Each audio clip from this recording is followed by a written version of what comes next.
ഈ ആഴ്ച വിസ്മയിച്ചപ്പ് തുറക്കുമ്പോൾ ഞങ്ങൾ അവതരിപ്പിക്കുന്നത് നഴ്സുമാർക്കിടയിലെ ഒരു അപൂർവ ചിത്രകാരനെയായ നഴ്സിംഗിൽ PhD നേടിയ ഡോക്ടർ സുനിൽ മൂത്തേടത്ത്.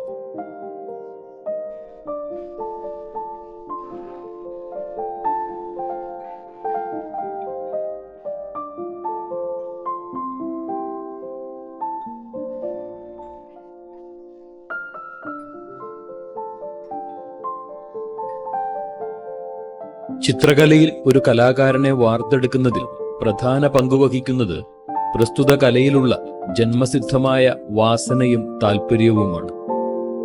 അങ്ങനെ ഈശ്വരൻ തൊട്ടനുഗ്രഹിച്ച ധാരാളം കലാകാരന്മാർ നമുക്കിടയിലുണ്ട് എങ്കിലും നമുക്ക് പരിചിതരായവർ വളരെ കുറച്ചു മാത്രമേ ഉള്ളൂ. ഈ കൂട്ടത്തിൽപ്പെട്ട ഒരു വ്യത്യസ്തനായ കലാകാരനാണ് ഡോക്ടർ സുനിൽ മൂത്തേടത്ത്.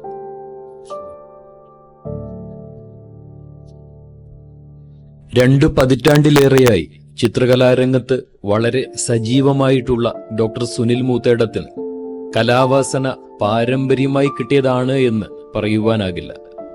മൃഗസംരക്ഷണ വകുപ്പിൽ ജോയിന്റ് ഡയറക്ടറായി വിരമിച്ച ഡോക്ടർ UK രാമചന്ദ്രനും പരേതയായ മൂത്തേടത്ത് ഗോപികയ്ക്ക് ഒരു കാക്കയെയോ കോഴിയെയോ പോലും വരയ്ക്കുവാൻ അറിയില്ല എങ്കിലും മകന്റെ കലാവാസനയെ ആവോളം പ്രോത്സാഹിപ്പിച്ചിരുന്നു ഇവർ. 2.5-3 വയസ്സ് പ്രായത്തിൽ തന്നെ കളിപ്പാട്ടമായി അച്ഛൻ വാങ്ങിക്കൊടുത്ത സ്ലേറ്റുമായി അടുക്കളയിൽ ജോലി ചെയ്തുകൊണ്ടിരിക്കുന്ന അമ്മയെ ശല്യപ്പെടുത്തി ചിത്രം വരച്ചിരുന്നുവത്രേ കൊച്ചു സുനിൽ. സ്ലേറ്റിലും കയ്യിൽ കിട്ടിയ കടലാസുകളിലും പത്രമാസികകളുടെ താളുകളിലും ആ കുട്ടി ധാരാളം ചിത്രങ്ങൾ വരച്ചു കൂട്ടി. ചെറുപ്പം തൊട്ടേ ഈ ചിത്രം വര എൻ്റെ കൂടെ ഉണ്ടായിരുന്നെന്ന് എൻ്റെ പാരൻസ് ഒക്കെ പറയുന്നത്. കാരണം സാധാരണ കുട്ടികളെല്ലാവരും വാശി പിടിക്കുന്നത് കളിപ്പാട്ടങ്ങൾക്കും അതിനൊക്കെ ആകുമ്പോഴത്തേക്ക് ഞാൻ വാശി പിടിച്ചിരുന്നത് ചെറിയ സ്ലേറ്റ് ഉണ്ടായിരുന്നു പണ്ട്. അപ്പോൾ ആ സ്ലേറ്റ് അമ്മയുടെ അടുത്ത് കൊണ്ടിട്ട് അടുക്കളയിൽ കൊണ്ട് ചെല്ലുമ്പോൾ അമ്മയോട് പറയും, അമ്മ എന്തെങ്കിലും ചിത്രം വരച്ചു തരണം എന്ന് പറയും.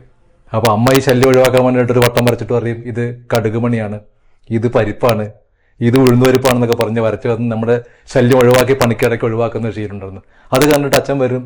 അച്ഛൻ വന്നിട്ട് എന്ത് ചെയ്തെന്ന് വെച്ചാൽ ഇത് കാറാണെന്ന് പറഞ്ഞിട്ട് കാറുമായിട്ട് യാതൊരു ബന്ധമില്ലാത്തൊരു സാധനം വരച്ചു തരും. അങ്ങനെ പാസിഫൈ ചെയ്ത് പോകുന്നൊരു കാലം ഉണ്ടായിരുന്നു പറയുന്നു. അത് കഴിഞ്ഞൊരു 3-3.5 വയസ്സായപ്പോൾ തൊട്ട് കയ്യിൽ പെൻസിൽ പിടിക്കാൻ പറ്റിയൊരു പ്രായമായപ്പോൾ തൊട്ടിട്ട് ഞാൻ വരച്ചു തുടങ്ങിയെന്നാണ് പാരൻസ് പറയുന്നത്. എനിക്ക് ഓർമ്മ വെച്ച കാലം പറയുന്നത് ഒരു 4-5 വയസ്സ് മുതലുള്ളത് എനിക്ക് ശരിക്കും പറഞ്ഞ ഓർമ്മയുള്ളൂ. അന്നോട്ടെ വരയുണ്ട്. മിക്കവാറും രക്ഷിതാക്കളെ പോലെ മകനെ ഡോക്ടറാക്കണമെന്നായിരുന്നു മാതാപിതാക്കളുടെ താല്പര്യം. എൻട്രൻസ് പരീക്ഷയുടെ റിസൾട്ട് വന്നപ്പോൾ BSc നഴ്സിംഗിനാണ് അഡ്മിഷൻ ലഭിച്ചത് എങ്കിലും ചിത്രകലയോടുള്ള താല്പര്യം ഇദ്ദേഹം മനസ്സിൽ കെടാതെ സൂക്ഷിച്ചു. പ്രീ-ഡിഗ്രി കഴിഞ്ഞപ്പോൾ നമ്മൾ അടുത്ത് എന്ത് ചെയ്യണം എന്നുള്ളൊരു ടേണിംഗ് പോയിന്റ് ആണല്ലോ. അപ്പോൾ ആ കാലത്ത് എൻ്റെ താല്പര്യം ആക്ച്വലി BFAക്ക് പോയി ഫൈൻ ആർട്സ് പഠിക്കാനൊക്കെ ആയിരുന്നു. പക്ഷെ അപ്പോൾ അന്ന് സെക്കൻഡ് ഗ്രൂപ്പ് പഠിപ്പിച്ചത് അപ്പോൾ അച്ഛനപ്പോൾ ഒരു ഡോക്ടർ, അച്ഛൻ വെറ്റനറി ഡോക്ടറായിരുന്നു. വെറ്റനറി ഡോക്ടർ അല്ല, അലോപ്പതി ഡോക്ടർ ആവണമെന്നായിരുന്നു അച്ഛൻ്റെ ആഗ്രഹം. എനിക്ക് പക്ഷേ ഒരു ഫൈൻ ആർട്സ് കോളേജിൽ പഠിച്ച ആർട്ടിസ്റ്റ് ആവണമെന്നൊക്കെ ആയിരുന്നു. അപ്പോൾ എല്ലാവരും പറഞ്ഞ് ജോലി എന്ന് പറയുമ്പോഴത്തേക്കും അത് ശരിയാവുമെന്ന് അറിയില്ല, അതുകൊണ്ട് ഒരു ജോലി മേടിക്ക് എന്നും പറഞ്ഞ് എല്ലാവരെയും പോലെ എന്നെ എൻട്രൻസ് എഴുതിച്ചു.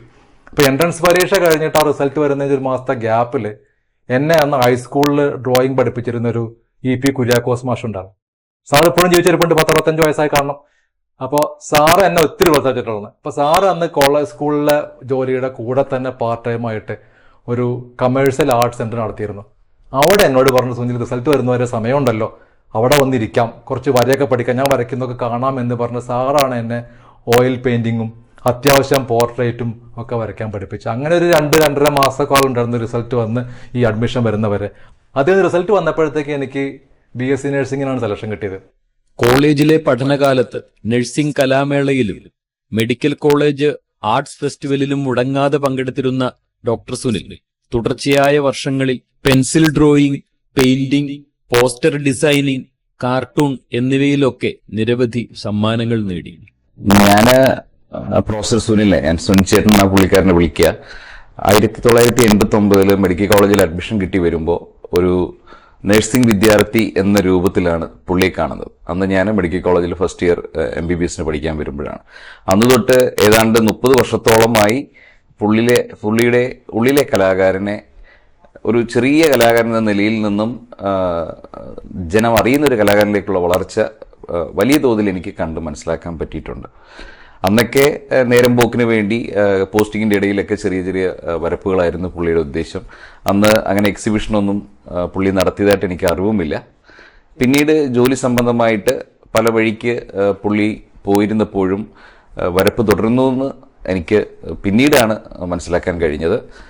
അദ്ദേഹത്തിൻ്റെ ഒരു പ്രത്യേകത ഞാൻ കാണുന്നത് ജോലിയുമായി സമന്വയിച്ച് തൻ്റെ ചിത്രരചന കൊണ്ടുപോകാൻ എപ്പോഴും ശ്രദ്ധിച്ചിട്ടുണ്ടെന്നുള്ളതാണ്.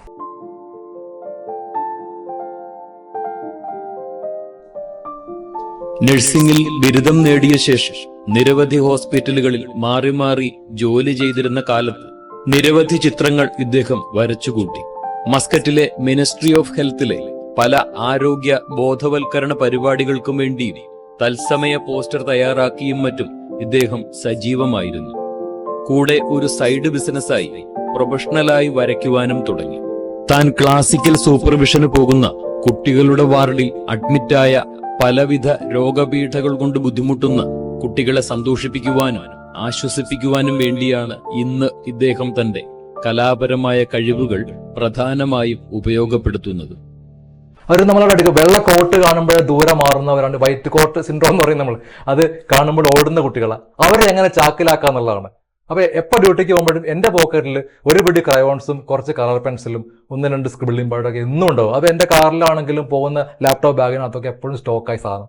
ഇതുകൊണ്ട് വാടിച്ചെന്ന് ആദ്യത്തെ 2 മിനിറ്റ് കഴിയുമ്പോൾ നമ്മൾ അവരുടെ ഒരു കാരിക്കേച്ചർ മാത്രമല്ല, അവർ അപ്പമിട്ട ഉടുപ്പ് അതേ കളറിൽ കളർ പെൻസിലാണ് വരയ്ക്കുന്നത്. അപ്പൊ അവരുടെ അതേ ഉടുപ്പ്, അവരുടെ അതേ ഹെയർ ബാൻഡ് ഒക്കെ വരുമ്പോൾ കുട്ടികൾ വളരെ സന്തോഷമാവും.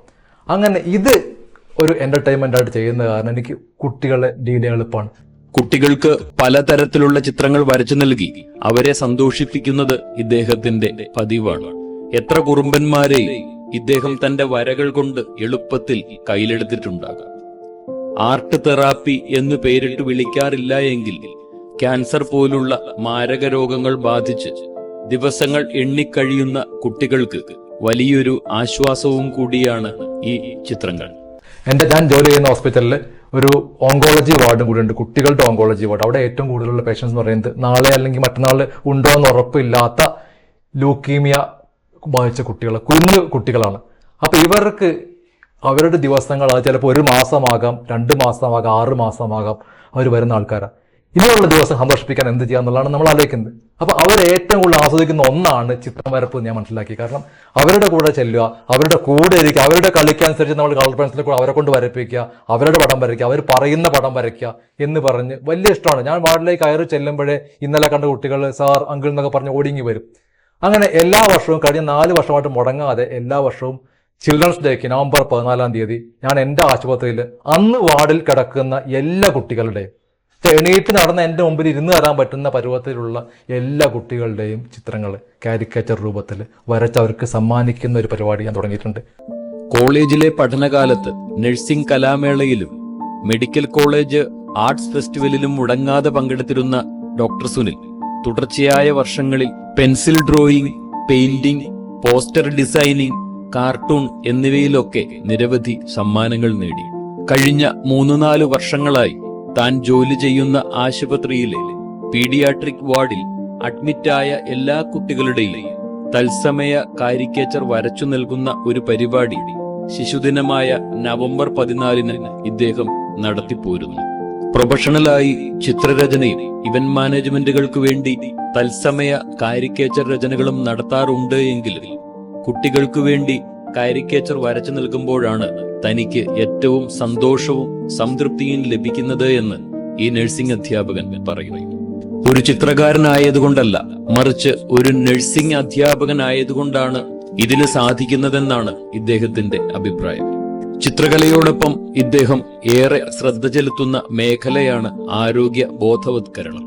മലയാളത്തിലെ പ്രമുഖ ആരോഗ്യ പ്രസിദ്ധീകരണങ്ങളിലെല്ലാം ഇദ്ദേഹം നിറസാന്നിധ്യമാണ്. ആരോഗ്യ മാസികകൾ, അതേമാതിരി ആരോഗ്യ പ്രസിദ്ധീകരണങ്ങളിൽ ലേഖനം എഴുതുന്നുണ്ട്. എനിക്ക് മനോരമ ആരോഗ്യത്തിൽ കോളമുണ്ട്, മാതൃഭൂമിയിൽ ചെയ്യാറുണ്ടായിരുന്ന കോളം, ആരോഗ്യമംഗളം, പിന്നെ മറ്റ് പത്രങ്ങളുടെ ഒക്കെ ഹെൽത്ത് കോളത്തിൽ. ഇപ്പൊ എന്ന് പറഞ്ഞാൽ മംഗളത്തിലൊക്കെയാണ് പ്രത്യേകിച്ചും ഞാൻ എഴുതുന്ന ആർട്ടിക്കിളിന് ഇലസ്ട്രേഷനും കൂടി എന്നെ കൊണ്ട് അവർ ചെയ്യിക്കുന്ന ഒരു രീതിയിലോട്ട് കാര്യങ്ങൾ മാറിയിട്ടുണ്ട്. ഇപ്പൊ കഴിഞ്ഞ തവണ ഒരു ലേറ്റസ്റ്റ് വന്ന ഒരു ആർട്ടിക്കിളിനും ഇലസ്ട്രേഷൻ എൻ്റെ ആയിരുന്നു, ആർട്ടിക്കിളും എൻ്റെ ആയിരുന്നു, ഇലസ്ട്രേഷനും എൻ്റെ ആയിരുന്നു. ആ രീതിയിലേക്ക് പോകുന്നുണ്ട്. അപ്പൊ ശരിക്കും പറയുകയാണെങ്കിൽ ഞാൻ ശരിക്കും എൻജോയ് ആയിട്ടാണ് ഇത് സാധനം ചെയ്യുന്നത്. കാരണം എന്റെ തൊഴിൽ എന്ന് പറയുന്നത് ശരിക്കും പറഞ്ഞാൽ ഫുൾ ടൈം ജോബ്. ഞാനൊരു നഴ്സിംഗ് ഇപ്പൊ പ്രൊഫസറാണ്. അവിടെ നഴ്സിംഗ് കോളേജിൽ. അതൊരു ഫുൾ ടൈം ജോലിയാണ്. അതിലുപരിയായിട്ട് അത് കഴിഞ്ഞ് വന്നാൽ ഇപ്പോൾ സമയം വളരെ പരിമിതമാണ്. അതിൻ്റെ ഇടയ്ക്ക് എനിക്കൊരു PhD അടുത്ത കാലത്ത് കിട്ടി. അപ്പം കഴിഞ്ഞ 3-4 വർഷമായിട്ട് റിസർച്ചിൻ്റെ പരിപാടിയൊക്കെ തിരക്കായിരുന്നു, ഒന്നിനും പറ്റിയിട്ടില്ല. എന്നാലും രാത്രി വന്നിട്ട് 11 മണിക്ക് ശേഷമാണെങ്കിലും ദിവസവും എന്തെങ്കിലും കുറച്ച് പെയിന്റ് അടിക്കുക എന്നുള്ളത് ഒരു സന്തോഷമുള്ള കാര്യമാണ്.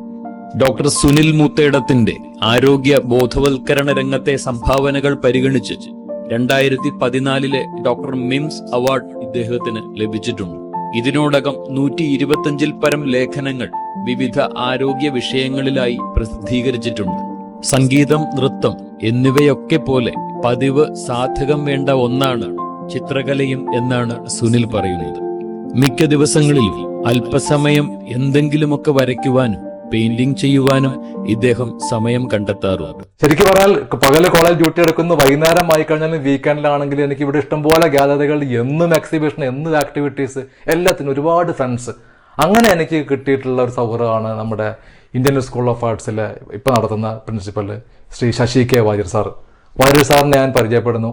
അപ്പോൾ സാറിനോട് ചോദിച്ചു എന്നെയും കൂടിയും കുറച്ച് പഠിപ്പിക്കാമോ? അപ്പോൾ ചോദിച്ചു ഡോക്ടർ ഇതൊക്കെ പഠിച്ചിട്ടുണ്ട്. ഞാൻ പറഞ്ഞു ഹോബി പെയിന്ററാണ് ഇതുവരെ, അത്യാവശ്യം കമേഴ്സിൽ ചെയ്യുമെങ്കിലും ഹോബിക്കെല്ലാം കോഴ്സിന് പഠിച്ചില്ല. എന്നാൽ വന്നോളൂ എന്ന് പറഞ്ഞിട്ട് സാറിൻ്റെ അവിടെ ഇൻസ്റ്റിറ്റ്യൂട്ടിൽ ഇന്ത്യൻ സ്കൂൾ ഓഫ് ആർട്സിൽ ഇവർക്ക് ഹോബി ക്ലാസ്സിന് ഞാൻ 2005 അല്ല 2006 ജോയിൻ ചെയ്യുന്നു. കുറേ കാലം സാറിൻ്റെ അടുത്ത് ഞാൻ ഒന്നൊന്നര വർഷത്തോളം ഉണ്ടായിട്ടുള്ളൂ. എന്നാലും സാറുമായിട്ടുള്ള സൗഹൃദത്തിൽ നിന്നാണ് എനിക്ക് എറണാകുളത്തിൽ ഒരുമാതിരിപ്പെട്ട ആർട്ടിസ്റ്റുകളുമായിട്ടും ഒക്കെ ഒരു ബന്ധം വരാനും ഈ ചിത്രകല വളരെ എന്താ പറയുക, അതിലൊരു മേൽവിലാസം ഉണ്ടാക്കാനും ഒക്കെ പറ്റിയത് ആ ഒരു സൗഹൃദം കൊണ്ടാണ്. സ്കൂളുകളിലും മറ്റു പൊതുവേദികളിലും പെയിന്റിംഗ് പ്രദർശനം നടത്താറുള്ള ഡോക്ടർ സുനിലിന് പെയിന്റിംഗ് മത്സരവേദികളിലെ വിധികർത്താക്കളുടെ പട്ടികയിൽ പ്രമുഖ സ്ഥാനമുണ്ട്.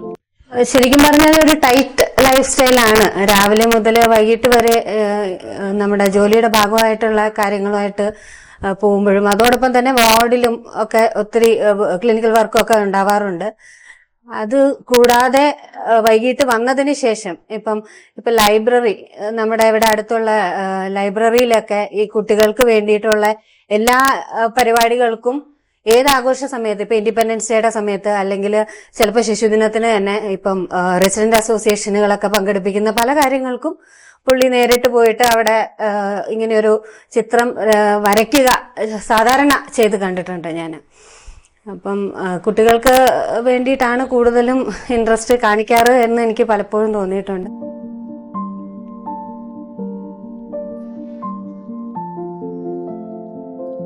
ഈ ആഴ്ചയിൽ വ്യത്യസ്തനായ ഒരു കലാകാരനെ പ്രേക്ഷകർക്ക് മുൻപിൽ എത്തിച്ചതിന്റെ ചാരിതാർത്ഥ്യത്തിൽ ഞങ്ങൾ വിടവാങ്ങുകയാണ്.